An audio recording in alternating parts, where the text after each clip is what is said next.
Hello, good evening mga ka-Thunders. Pagkatapos namin mag-overtime, nagkayayaan na dito kumain sa Elsep Budbud. Pag-aari ito ng isang artista, yung sa Pipito Manaloto.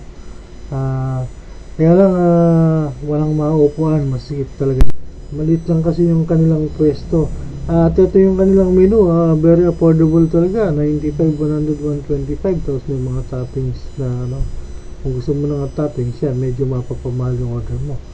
Ayan yung kanilang budbud, napakasarap. At yung chili sauce nila, napakaanghang, talagang gaganahan ka. Sabi nga ni Carlos, isama na lang yung sauce. Ito ang may pakulo si Jenny. Naya ako dito sa Elsep Budbud. Galing sa opisina, niyaya ako dito. Ayan.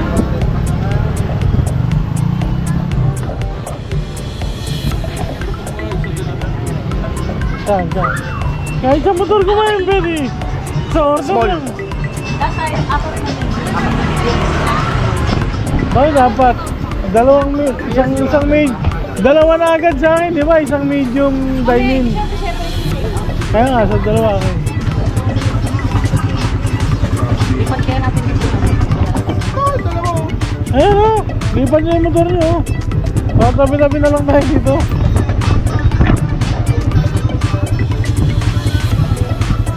Sa mga hindi nakakaalam kung ano yung budbud, ito yung sinangag, binudburan na piniritong ulo ng baboy, binudbud, saka pritong itlog din na durog. And then pwede mo siyang lagyan din ng ibang mga toppings like tocino, tapa, etc. And then meron siyang dahon ng onion. May mga kainan din pala dito katabi na shawarma, may shawarma. Meron ding kainan sa kabila. Gym pala yun, hindi pa rin kainan gym. So, maskulado si gym.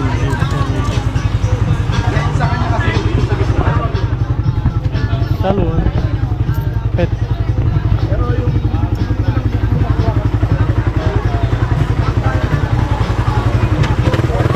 Maliit lang siya. Daming kumakain.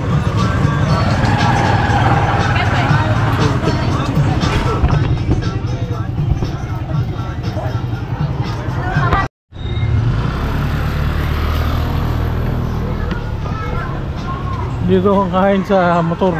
Wala nang pwesto eh. Standing tayo. Standing. Ano yan? Ano ba yan? Toyo.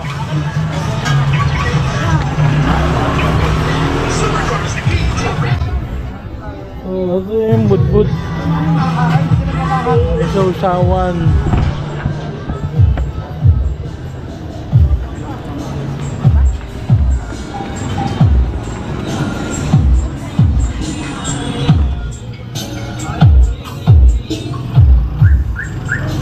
Hop.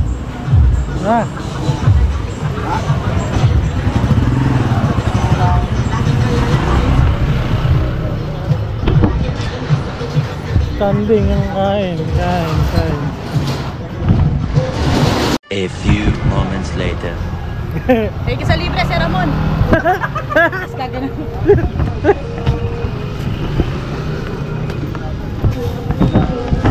Salba, tol?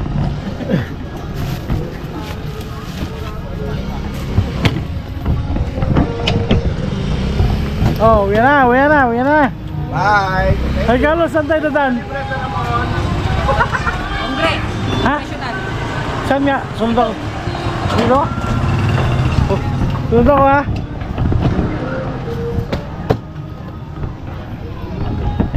Oh, JJ, ingat! Thank you, sir! Nandito na lang mga ka-Thunders. See you on my next video.